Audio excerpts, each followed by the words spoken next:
ไหนมีเบ็ดผมเปล่าดูดิยกขึ้นมายกขึ้นมาใช่ตัวของผมเปล่าเอายกไปขึ้นอีกเอาโอ้ตัวใหญ่ไหมโป้อุ้ยเอาไหนหันมาหันเบิงมาทางนี้อย่าบังทำยังไงก็ได้จับปลานิ่งๆให้นิ่งไว้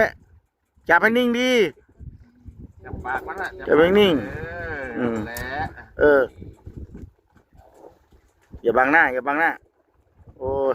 ได้แล้วครับ